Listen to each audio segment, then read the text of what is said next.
It all started on September 24th, 2015. I found out that I was pregnant, and I waited a few days to tell my husband, and we were very excited. It was our second child, and we were hoping for a boy to complete our family. And so we went along with the pregnancy. Everything was perfect. Everything was great. We had a planned C-section for the 27th of May, 2016, and the 21st of May in the morning I woke up and I was having some contractions. And I was like, oh, these aren't very, regular, but, they're not just Braxton Hicks contractions. So I went to work and I said, well, I may call you a little bit later. And he said, okay, I'll be waiting for the call. And they went, as I progressed to work, they got closer. I was like, oh, I better start timing these, because they were getting a little bit more intense. So by the time I got to work, they were about 4 minutes apart. I was excited. I was like, okay, we're gonna meet our son. We had found out we were having a boy. We had named him Blake.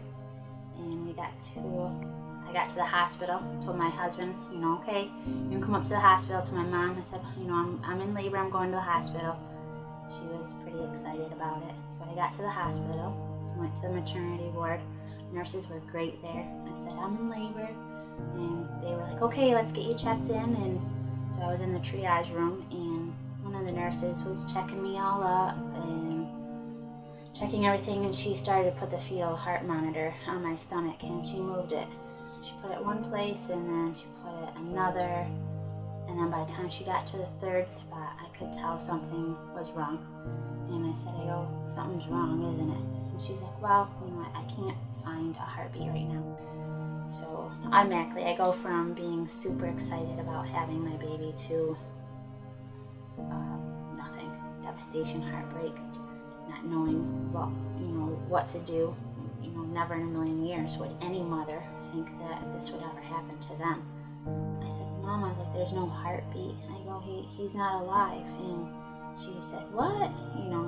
So she's like, are you sure? I'm like, yeah, they said that there's no heartbeat.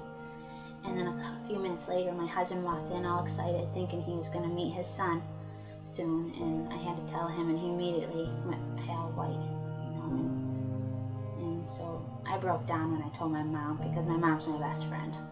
And it was very heartbreaking. I can't explain anything other than heartbreaking and devastation. Whenever you have any type of loss in a family dynamic, it is tremendous. But think about for a moment what it would be for the loss of a child or an infant or a newborn.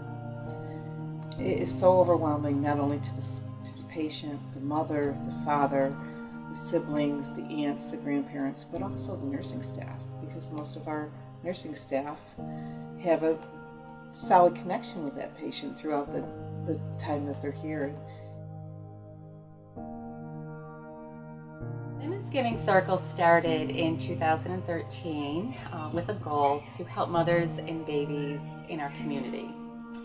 And so with our combined annual gift to the Mohawk Valley Health System, we're able to make a difference and support mothers and children's services through MVHS.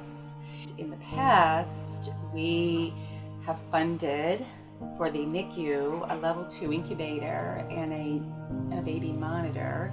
We were able to fund wireless fetal monitors for women in the maternity unit, and we were able to fund a safe sleep program where babies are provided with a pack and play or a crib and what comes with it when they go home. Last year, when the butterfly room was proposed as a project to take on, we were all on board to create this space and provide a room for families dealing with the loss of their baby. And one of our biggest advocates for the butterfly room was my friend Susan Callahan. Susan was a very active member of the Women's Giving Circle, and she was very, very excited about doing this room, and she shared with us the story of her middle daughter who was born, I believe, over 10 weeks prematurely and spent a long time in the hospital. So Susan knew firsthand the significance a room like this would have on families dealing with a stressful situation around the birth of their baby. Unfortunately, Susan was diagnosed with breast cancer, and which, by the way, did not slow her down in all of her community work before, during, and after treatments. But when she knew her health was failing, she requested that a recliner be donated in her memory for this room that was so important to her. Not only was Susan's wish a reality, we were also able to find a cuddle cot for the room to provide more time for families to spend with their baby. Sadly, Susan passed away in July of last year, but I know that she would be thrilled that this project is complete, and that she's had such a huge part in it. So I had the privilege of working with Connie Least in creating and designing this room, and our goal was to create a space that is very calm and nurturing, nature-like. So with every choice that we made, wall color, flooring, bedding, accessories, fabrics, furniture, we did so with that in mind. And we also carried with us not only Susan's memory, but all of the women in the Giving Circle. We carried them with us throughout this entire process.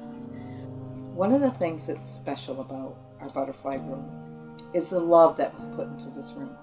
If you have a chance to take a look at it, there are butterflies. They had placed a picture frame up with tapestry and actually hand-picked butterflies to put into that.